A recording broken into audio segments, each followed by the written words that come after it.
او بل طالبانو افضله خبر بله د تکبیر مسأله ده چې موږ تاسې کې بیخي ورکه ده.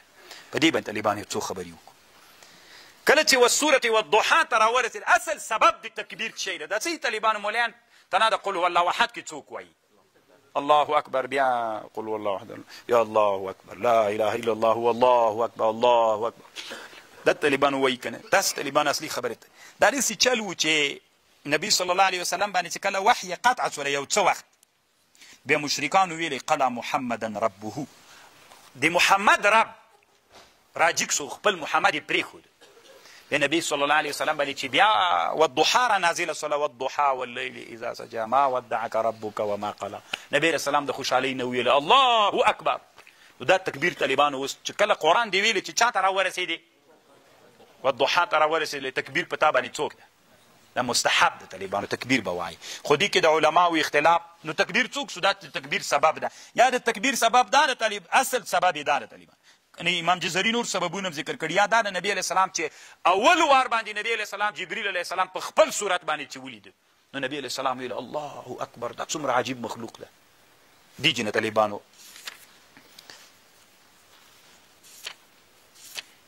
او اوس طالبانو بله دا ده افضل د صورت الضحا په سر کې به یې وایې که د صورت الضحا په اخر کې به یې وایې. که د صورت الضحا په سر کې وایې د قل اعوذ برب الناس په چا کې به هم وایې په سر کې به هم بیا وایې. ګوره له صورت الضحا د قرآن تلاوت دی چې کو په خبر ځان پوهېږي د قرآن تلاوت دی چې کو قرآن دې راویلې صورت الضحا ته چې راورسېدې دلته به طالبانو ذاتي تکبیر تر والناس شروع کې دا مستحب ده. نن موږ کې کله سته ده دا طالبانو مستحب ده چې راورسېدې اوس به د صورت الضحا په سر کې وایې که په اخر کې به وایې. د علماو ډېر اختلاف څوک وایي په سر کې به یې وایې څوک وایي په اخر کې به یې وایې. صورت الضحا خلاص ولا بیا به یې وایې. نو دې اختلاف مطلب دا ده که اول د صورت الضحا کې وایې اول د قل اعوذ بالناس کې به هم که اخر د صورت ضحا کې وایې اخر د قل اعوذ بالناس کې به هم وایې. خو دی وایي امام جزري طالبانو دی وایي افضله دا ده چې په اول د صورت ضحا دې شروع کو الله اکبر الم نشرح له همداسې راځه راځه راځه راځه راځه والناس ته چې ورسېدې. اوس خو موږ تاسې د قاریان څه چې ختم کوي تنا د هغه صورتونو چې قل پکې راځي هغو کې وایي. دا د جهل د طالبانو ټول قرآن کې نه وایي مستحب و سنت تا چېرته به وایي چې قرآن تلاوت دې کو چا نه به یې را شروع کوي.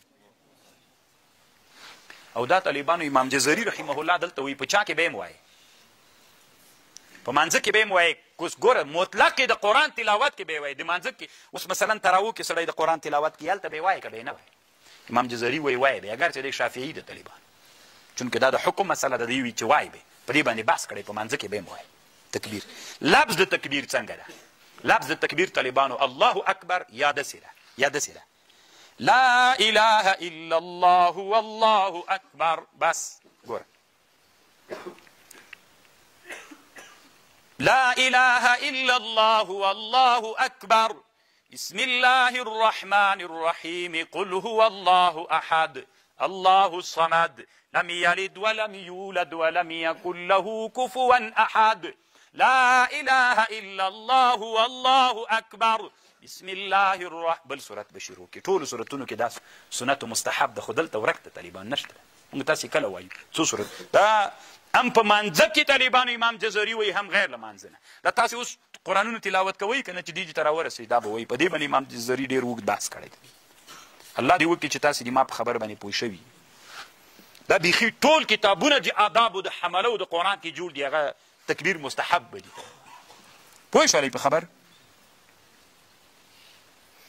او د ختم نه وروسته باید څوک هم وکړي دعا م وکړي. د ختم نه وروسته چې ختم دې کو دعا به هلته کوې ته که په مانځه کې وکړو. او یوه خبر دا د طالبانو ورونو اوس یو دوه لږ مهمې مسلې وه. یوه مسله دا د طالبانو چې قرآن دې ختم کړو حال مرتحل ورته وایي دا مستحب ده. حال مرتحل دې ته ویل کېږي چې قرآن دې ختم که بیرته به قرآن صورت فاتحه هم شروع کړي څوک به هم شروع کړي صورت بقر به هم شروع کړي تر مفلحونه پورې به یې ووایې. دا هم طالبانو سنت ته ده. د څه دپاره د دې په خاطر باندې چې یعنې ختم یې که خلاص نه سو بیرته مې هم شروع کړو چې بیا یې شروع کړو.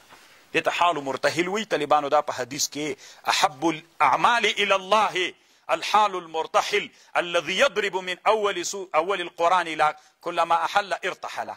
بیا طالبانو دا په حدیثو ثابته موضوع ده بیرته بیا راشي. اوس ګوره موږ تاسې چې افغانستان کې کله د قرآن ختم کوو، د قرآن ختم چې کوو نو قاري راجیګ سي الحمدلله ووایي صحیح د سنت ده، مفلحونه پورې وایي صحیح د سنت ده، بعض دا خلاصو طالبان.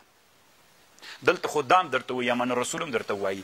بیا طالبانو درې څلور وارې قل والله احد وایي، درې څلور وارې هغه وایي. اوس قل الکافرون پکې راچولې ده چې ټول خلک سرونه ورته ټیټ اچولي ناست دي ورته، او چې اخر کې طالبانو 2 ساعته تنا په دې باندې تیر کړي.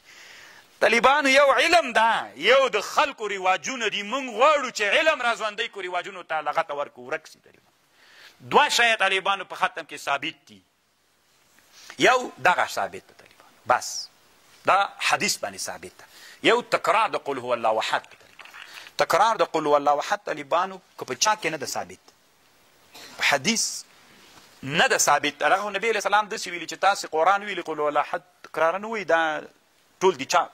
تاسې چې قرآن 3 وارې قل هو الله احد ویلي دا داسې لکه ټول قرآن مو چې ویلی.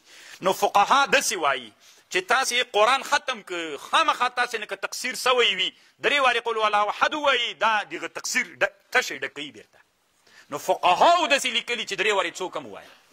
بس طالبانو کتاب دومره لیکلي دي، خبر خو پوهېږئ. طالبانو منطقیان وی له عدم وجدان نه عدم نه راځي. که تا یو شی پیدا نه که دا معنا نه لري چې نسته. خو علما وی کله چې یو سړی محقق سړی که هغه یو شی پیدا نه که د هغه له عدم وجدان نه عدم بیا راځي.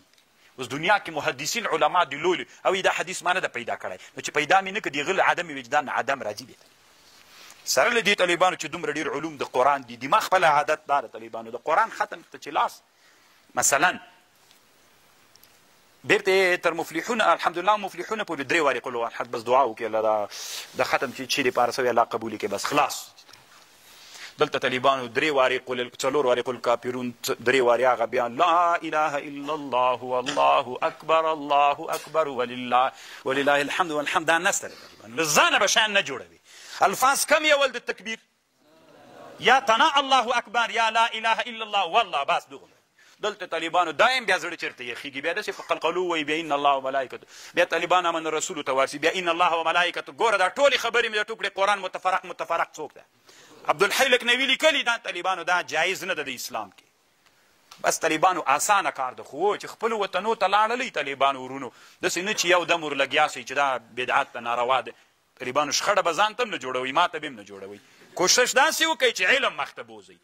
علم کې 2 شیه ثابت دي. کم حال مرتهی او دا خو په حدیث ثابت ده. فقها څه وایي؟ بس طالبانو دتي امین دا ختم الله په خپل دربار کې قبول کړي خلاص. دلته خو یې زړه چېرته یخېږي، هم 4 وارې وي دا م وي بیا دا الله اکبر و تکبیر پسې نور کلمې له ځانه را پیدا کړي دي، له ځان یې دومره غټه کړې کلمات دومره غټه کړې.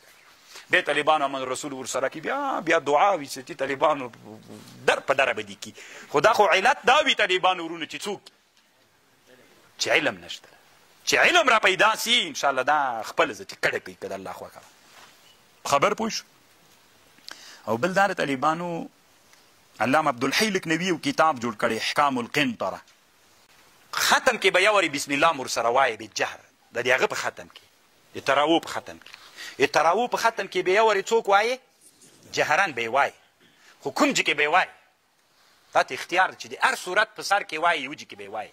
عبدالحی لکنوي صاحب وایي بعضې خلکو کې عادت تا د قاریانو کې وی دوی د قل والله احد په سر باندې وایي چې بل قاري په بل جې کې وایي ځکې وایي عوام شر جوړ کړي چې نور ولې داسې نه کول. نو دی وایي عبدالحی لکنوي خو هم حافظ د قرآن دی وایي ما به هر سکلې به مې یو جې کې ویلې بل کالې کې مې بل جې کې. تاسې که څوک قاریان ختم کوئ بسم الله یې ورې جهران وایي خو د قل واحد په سر یې مه وایي. دا عوام داسې فکر کوي چې لکه چې دلته واجب ده، لکه تاسې هم داسې فکر کوئ چې لکه چې دلته واجب. او بل دی وایي عبدالحی لکنوي صاحب وایي دا تکرار د صورت دا خارج له لمانځه نه په ختم کې څوک ده مستحب ده. اما په مانځه کې طالبانو وي دما رایه دا ده چې مستحب نه ده، په مانځه کې باید دا باید تکرار ونه سي، مغه یو وارې ویل سي صحیح ده. بعضې تراو کې هم د سورت قل والله احد د په خپل کتاب احکام القنطره فی احکام البسمله په دې کتاب کې دا مسئله ذکر کړې ده طالبانو. او اخرینۍ مسئله دا سوله طالبانو چې قرآن به معیشت نه ګرځوي چې په دې باندې ګټې کوي، دوکان دې تر جوړ کړي. دا مسئله به لږ دا مې نه وروسته بیا درته ووایم. قرآن نه به دوکان نه جوړوي چې ګټې پې کوي بس ده.